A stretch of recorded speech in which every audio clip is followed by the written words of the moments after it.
Hey, welcome back. It's Kimmy Searches, and today we're going to talk about my top 5 least favorite books from 2018. These are also in no particular order. They're just however I put them. And if you want to see my top 5 favorite books from 2018, check out my previous video. Anyway, with no further ado, let's talk about the first one, which is called Day of Honey by Ania Ciezadlo. I don't know how to say her name.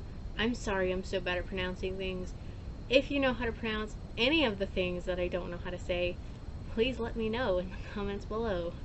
I don't know how to say things, and I apologize sincerely, I really do. Anyway, Day of Honey is it's a memoir about this woman who marries a Middle Eastern man. I can't remember if he's from Iraq or Iran, but it's one of those two. And she becomes a war reporter, and she goes with her husband, who's also a reporter, to the Middle East. And they live in different countries in the Middle East, and they are there during the war times. And she kind of connects with the people there and her in-laws through the food that she eats there and that she learns how to make there. This book, I learned a lot from this book, and I really liked that. I didn't know much about the history of the wars in the Middle East, and I feel like I learned a lot from it. And another thing I really liked was that she makes her secondary characters so moving and almost relatable. Not really relatable, I don't know what it's like to live in a war zone or any of the things that they really go through, but she still makes them so, she just writes them so well. They're so moving, and I ended up connecting a lot more with her secondary characters than I did with her, which was strange. I kind of found myself not really caring as much what she was doing, and I wanted to know more about her secondary characters and how their lives were going. And she would move to a different country and she wouldn't hear from them anymore, and so she would just kind of drop them. And that makes sense, it's a memoir, that's what really happened, but I really wanted to just go back and find out what happened to them, and I kind of didn't care how she was connecting to her in-laws with the food that she was eating. Another huge issue might be that I'm a really picky eater, and none of the things that she mentioned in the book sounded good to me, so I kind of also didn't care about any of the food she was eating. So that's like a really first world bias, but you know, that's just how it was. I also don't like cooking, so that might have been an issue. If you like cooking, if you are a really adventurous eater, if you want to know more about the wars in the Middle East, this would be a fantastic book for you. It just wasn't for me. And I wanted to know more about what's happening to the other characters, and I really didn't care what was going on with Ania and her in-laws. I wanted to know more about her in-laws, but not how much they liked Ania, if that makes sense. I still think it was a decent book. It just wasn't one of my favorites, and I had a really hard time connecting with it. But if you like food a lot, and if you want to learn more about the history of the Middle East, this is a fantastic book, and I really suggest it. Personally, I wasn't a huge fan. The second book on my list of my least favorite books is Isaac Storm by Erik Larson. He wrote Devil in the White City, if you've ever heard of that one. That one is a book that I really enjoyed. This one, not so much. This one is about a hurricane that came by in 1900 and wiped out all of Galveston, Texas. It was one of, if not the most horrific natural disaster that has ever happened to the US. And this book was just a little slow for me.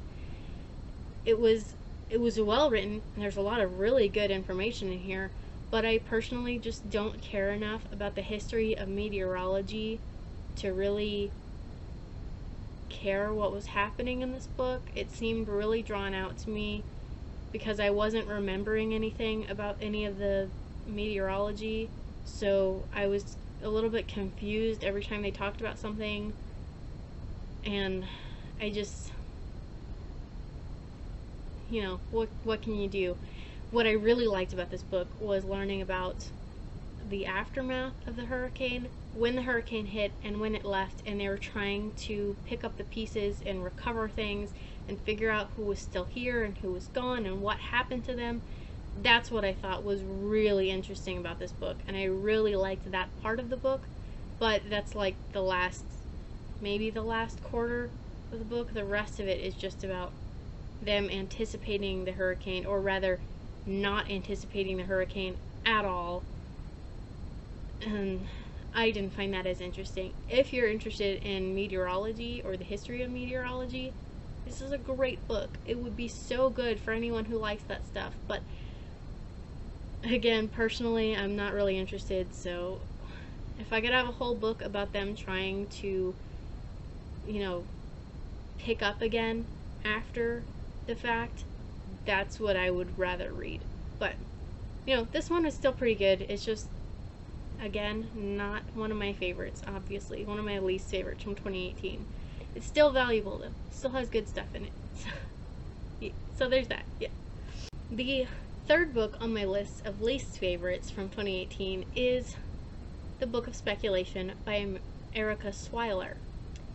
This book is about a young man who receives a very mysterious book in the mail that implies that there is a curse on his family, who are circus workers for the most part.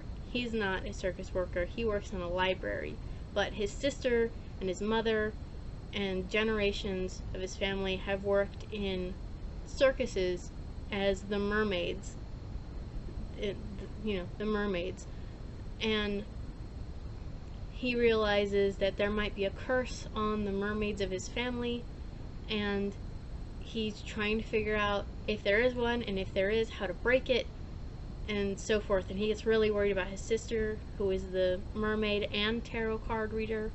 There's a dual timeline in this book where they talk about some of his ancestors, the ones who started in the circus, and it's interesting. So the ancestors are a mermaid person and a tarot card reader, and that's kind of carried all the way down through the generations. And this book is just a little chaotic. There's a little bit too much going on, I think. I was really excited to read a book about curses and mermaids and stuff, but it didn't feel satisfying to me. There's a little bit of magic in the book, but it kind of doesn't make sense, and like sometimes it's there and sometimes it's not. Like the tarot cards that the sister has, like sometimes the cards have like a special magical meaning and sometimes they just don't, and it doesn't matter at all. So it kind of didn't feel like there were any rules for the magic in this book, or if there were any, they didn't stick to them regularly, and I kind of found that a little annoying. So there's that. And then the characters were a little bit annoying too, and I just didn't really care about them that much. I don't really know what it was about them either. I just didn't have much sympathy for them, and I kind of just wanted them to figure stuff out already so I could be done with this. And I would suggest this to people who really like tarot cards and circuses and stuff, but I'm not really sure who in that field would like it, because I'm in that field and I like that stuff, and I didn't really enjoy this as much. It just felt just too chaotic, I think. I think if they had toned it down a little more, if they had, I don't know, there just felt like there was too much going on to a point where it either didn't make sense or you couldn't concentrate on just one thing, so you didn't care as much about the one thing. You were too busy thinking about a whole bunch of other things. So it was a decent read, but it just was really lacking for me personally. I just don't really know what else to say about this one. They're just, it's kind of good for like, if you're interested in more of like a drama thing, because there is some drama in this that's kind of good. But otherwise, I could have done without this one this year. So there's that one. I wish I had more nice things to say about it, or someone to suggest it to, but oh well, there's that. Number 2 on my list that I'm gonna get a lot of hate for is Fangirl by Rainbow Rowell. I don't have the cover for this. It didn't come with the dust jacket, so I'll just hold it up like this. This is a really good book. If you like YA, if you like stories about young girl, this is a story about a young girl who goes to college, and for one, she's got anxiety. 2, she writes like the equivalent of Harry Potter fan fiction. They can't say Harry Potter in this book, so it's about the alternate universe Harry Potter, I guess. Simon Snow. And so she's like struggling with how to fit in to the college setting, and you know, she's trying to figure out if the fan fiction is too childish. And of course the fan fiction is like huge. It's got, I don't know, millions of followers or something. People love it. They love it. So she can't stop writing it because she'll let down thousands and thousands of people. But she's also trying to figure out if maybe she's a little too old for this, or if it just doesn't fit in with her life anymore, and she doesn't really know. Which is great. If that sounds interesting to you, this is a great book. I wasn't a huge fan of it. It just felt a little exhausted to me. The characters were just a little annoying. I don't know if it's because I recently came out of college, so like I don't want to deal with the mentality of college students anymore, because I'm done with that part of my life. Maybe that's it. I'm not sure. I was a little tired of the characters and the like, do I fit in? Do I not? Should I keep doing this even though I really like it, and even though it's not very popular? You know, I'm kind of at a point in my life where I'm like, I'm gonna do things that I like. I collect toy horses because I like them, and I'm gonna admit that to the internet, and I'm just kind of okay with that. And in college I never would have said that because I was in the same place, but I'm not anymore. And I don't know if it's because I'm so recently beyond that I'm kind of over this way of thinking, but that's kind of why I didn't like this book very much. It was just cliche and, you know, the same old, but I could see why people like it. I could. The writing was pretty good. I could see why people who like this type of thing like it. And if you like this book, I suggest Eliza and Her Monsters by, I don't remember who. I'll leave the author's name right here, of Eliza and Her Monsters. And if you like Eliza and Her Monsters, you'll probably like Fangirl, maybe. I like that one better. I really like that one better. But, you know, this one is pretty similar. So there's a chance if you like one, you'll like the other. I just thought this one was a little too cliche, a little bit too much over the top. And I might be biased, but there's that. I still think if I read this in college, I might have liked it a lot more, but I didn't, so here we are. The last book on my list of my least favorite books from 2018 is one I'm going to do a whole review video on, probably, because I have a lot of things to say. It's Ready Player One by Ernest Cline. I do not like anything about this book. Well, that's not true.